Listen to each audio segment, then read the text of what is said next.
Welcome to Land Academy. This is the Cash Flow from Land show.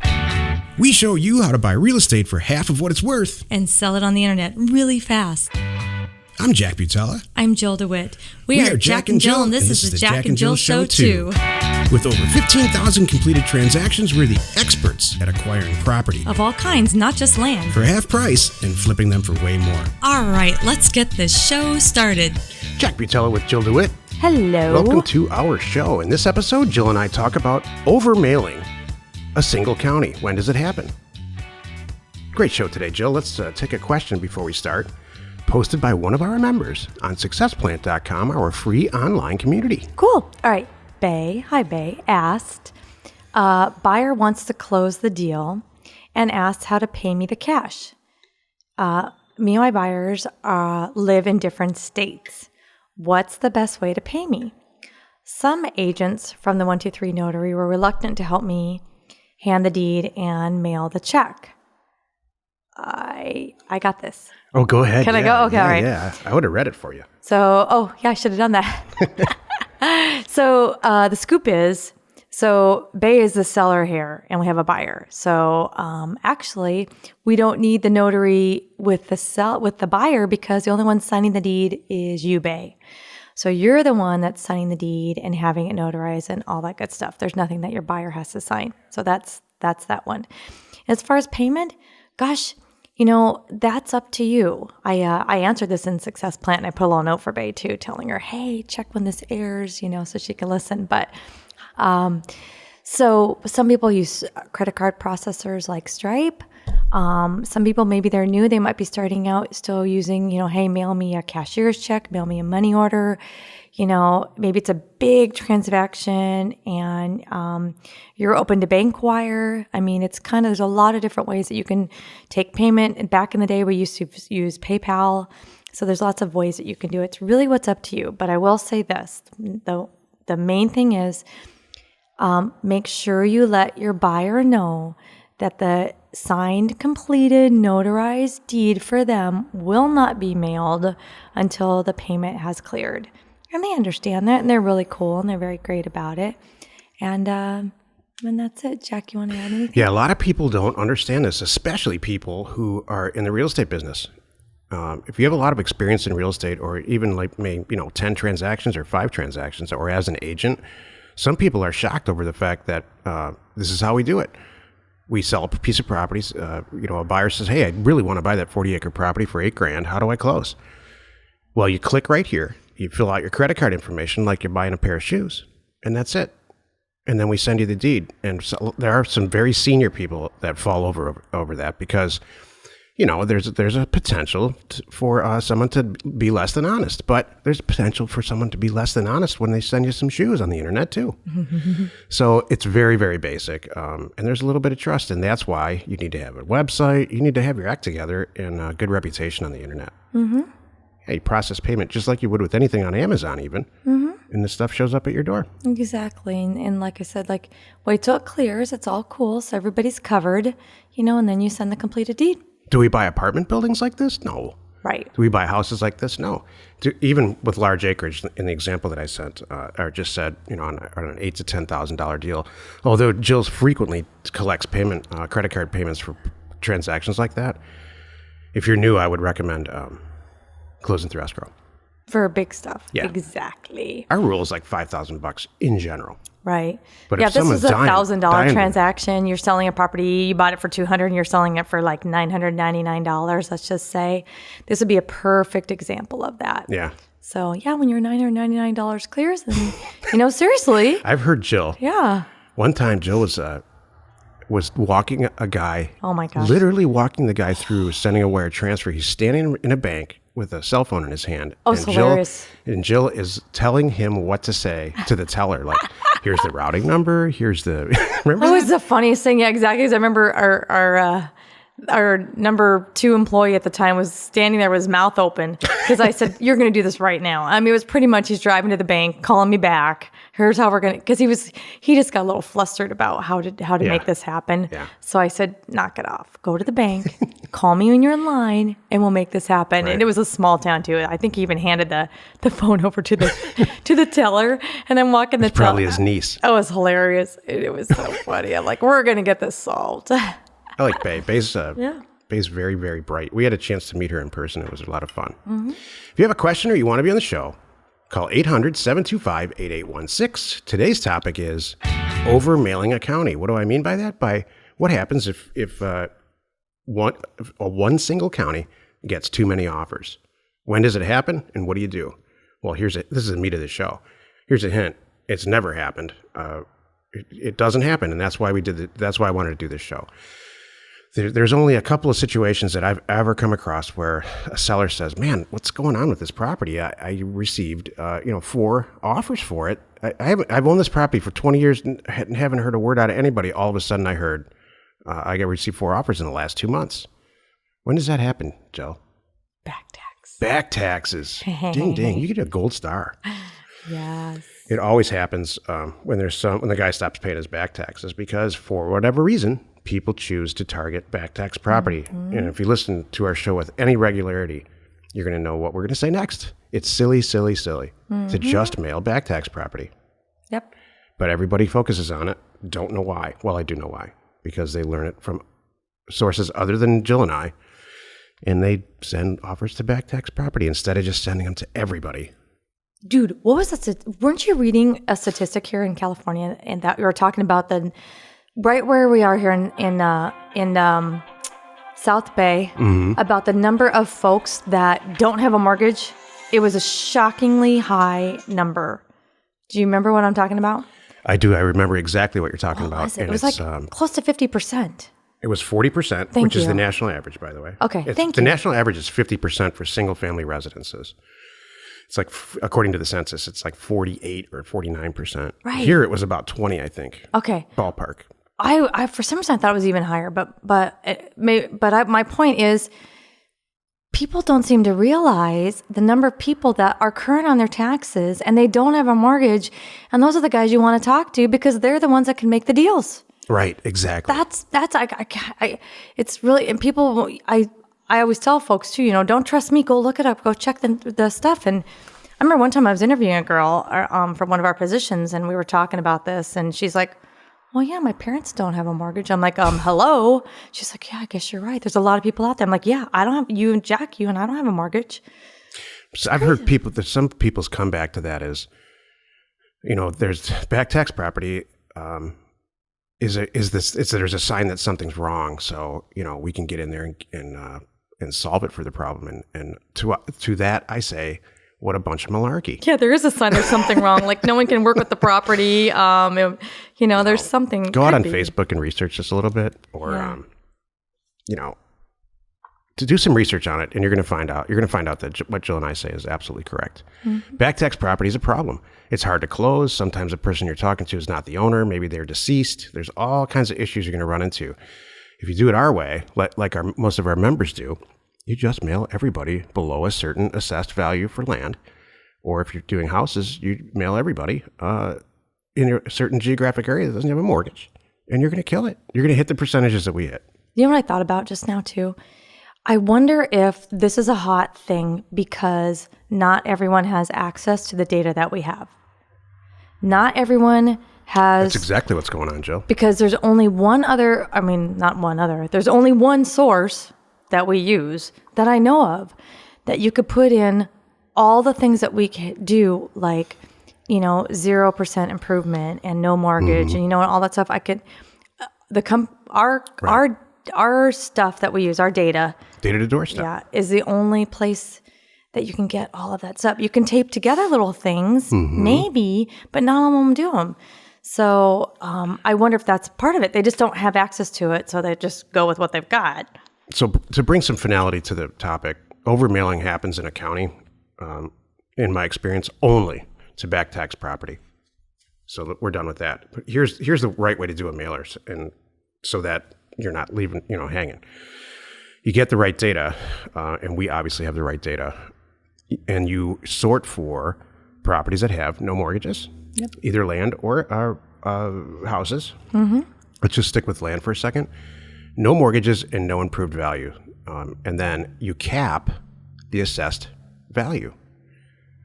What does that mean? It means that you do not want to send a $500 offer for someone's rural vacant land that is assessed at $1.2 million. You want to cap it at, let's say, pick a number based on research, let's say $40,000. So all the properties that have no mortgage, no improved value, that means it's just land, and below $40,000, and you just want to send them an offer for a certain amount based on how you structure your offers. And we go through that in all our programs. That is the right way to do a mailer. What Jill's saying is the vast majority of data out there doesn't contain that information. Exactly. They don't have an assessed value.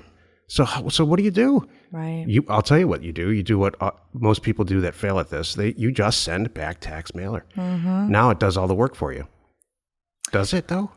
How much does that cost? Well, that's now the thing. People call you back. They say my grandfather's dead. It says right here in the will that I own this. No, you don't. Now you're solving all kinds of problems. You're spending time, and you spend a ton of money on postage, and it's just. I hate to say this out loud, but trust us. We're right about this. I've done all those wrong things. Well, and I know some of our people are really, really smart, and they've done a lot of research, and there are some places that you can get the assessed value, but it's the improved value, and the improved value down to zero.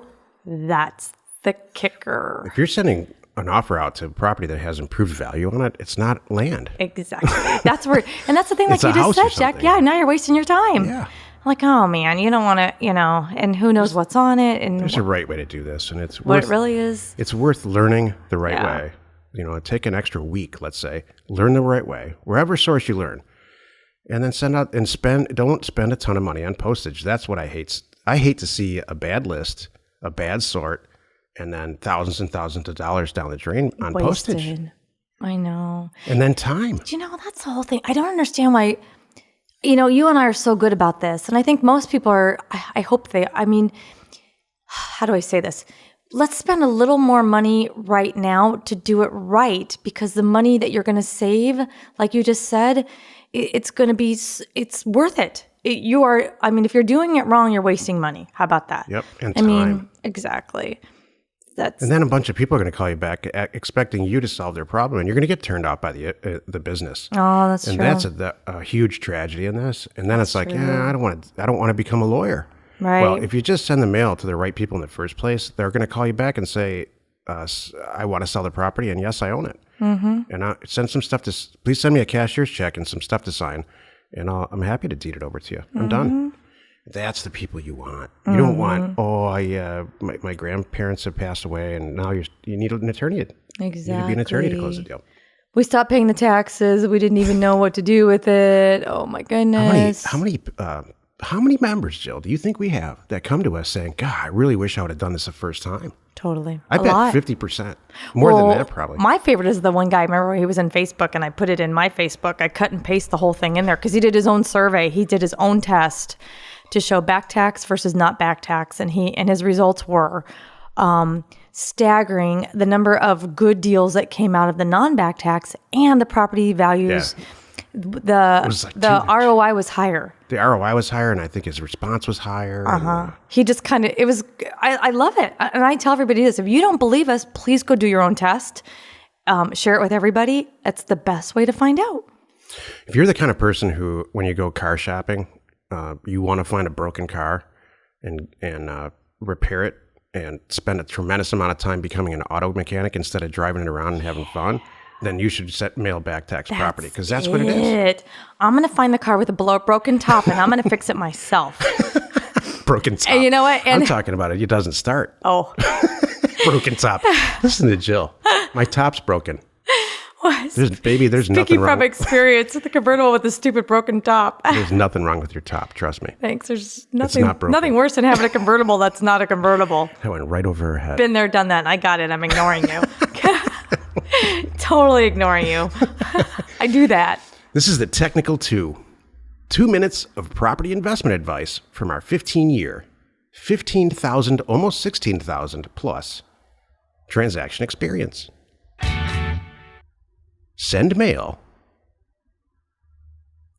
to everybody in the county below a certain assessed value, and you're going to do fantastic. Don't just focus on back tax property or foreclosure property or problematic property. You're missing 90% of the opportunity out there and causing some problems for yourself. It's going to be way more expensive from a time and money standpoint in the long run. That was less than 2 minutes. That was awesome. That was less than maybe 30 seconds. I like it.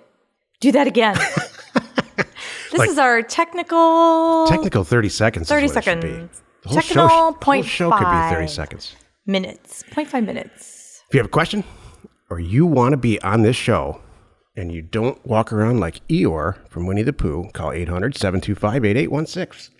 My personal favorite time of the show is Jill's inspiration. Jill, inspire us. Are you doing an annual review on yourself? You know, we do it for our employees, and our employers do it for us, maybe depending on your position, what you do, but do you do it for yourself? You know, it's a good time to, you know, maybe around your birthday or the beginning of the year or something, you know, it's really good to sit down and think about, you know, the last 12 months, what were you really good at? And what do you need to maybe I think that's awesome adjust? advice. I never do that. Mm-hmm. And I think that's, you know, it could, you know, in accounting, we do a monthly review. Maybe we should do a monthly review of ourselves. Maybe whatever sings to you. I like to I'm gonna do. start doing that. I like to do annual, or I like to do life event. Do you know what I mean? You have a life event, and it's like, all right, now I got to make some changes, you know, kind of thing. But and I'm thinking about this just because we just did kind of a review for one of our staff, and we did, and they got a raise. She passed with flying colors. What's really funny is this employee came to us saying, I want to review and I want to make, I want to make some changes. I didn't even read it. I said good. yes. Mm-hmm. And I said, how much? And it worked out she great. She told me and I said yes. Mm-hmm. So it worked out great. And got a raise. And so it made me think about just all of us individuals. You need to be doing an annual review, at least an annual review. Like what would be on your review, Jill? There's a lot of stuff's coming to mind about me. Am I on the right path? Well, how am I on my path on my 5-year plan? How am I doing with all the people in my world? Am I, walking around feeling like I want to feel and looking like I want to look? It's kind of silly, but I think about that stuff personally. And that's the stuff I review. What am I not doing right now? One of my big things is what am I not devoting time to that I really want to devote time to? Knock it off. It's really easy, and I do this too. It's really easy to say, oh, I don't have time. That's the stupidest thing. And it's funny, Jack, because you call me on that all the time. You look at me like, don't go there. I'm like, I know you're right. I don't have time. Yeah, I do that. You catch me on that one.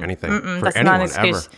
You're not devoting the time, and that's your problem. Nobody else is. You're not putting it at the top of the list. Yeah. That's when you say I don't have time to do that, you're saying it's not, whatever you're asking me to do is not a priority for me. Mm-hmm. And that's not acceptable. I don't mean you, I just mean in general. Oh, you do mean me.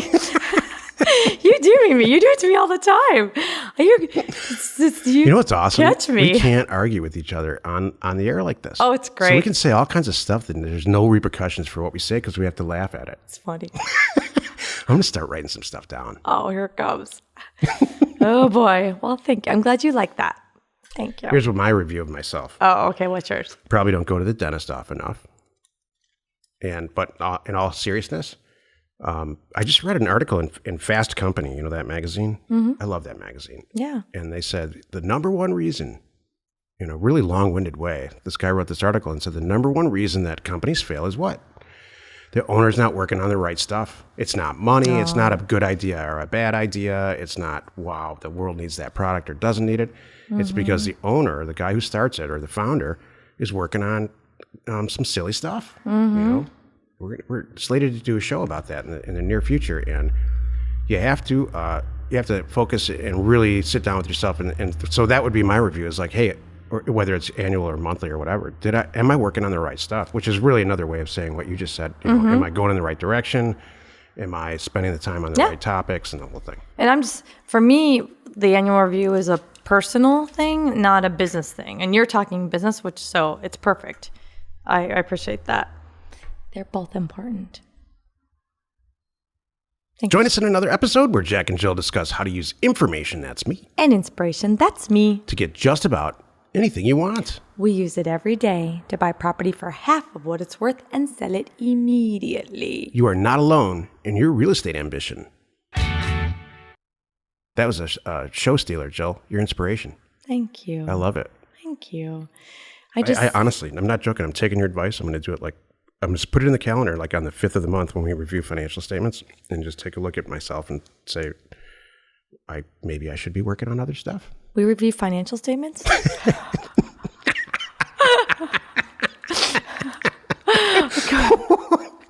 You're a perfect partner for me. I do a lot of crap in the background that you don't have any idea about, and vice versa. Okay. Yeah, I didn't know that happens on the 5th. Got it. If it was on fire, you wouldn't even know. I would put the fire out, do all kinds of stuff, and you would be like shopping or something. Thank you. Hey, there's smoke over there. Don't worry, Dad's got it. Yeah. That's so true. In our office, it's like Jack is dad and I am mom. It's kind of funny. Oh, jeez. It's cute. Yeah. And I can see our people going to the other person because they know they're going to get the answer that they want. It happens with the kids. You ask mom first, she says no, then they go ask dad. He's not even listening and says yes. Exactly. They've learned. Usually it's the vice versa, though. Yeah. I'm not even listening. I'm That's like, sure, exactly okay. right. And here's some money. Yep. Yep. Be home before the streetlights are on. Exactly. Bring me one, too. Let's have cake for dinner. That's what Jill says all the time. Yep. Information and inspiration to buy undervalued property. We are Jack and Jill, and this was the Cash Flow from Land Show. We are the experts at acquiring property Of all kinds, not just land. for half price just so we can flip it for way more. And really fast. Thanks for listening. Let's go buy some property. If you want to get involved or you need more information about our profitable, niche real estate operation, call 480-467-0359. You just might get Jill at the other end of the line. Landacademy.com. You are not alone in your real estate ambition.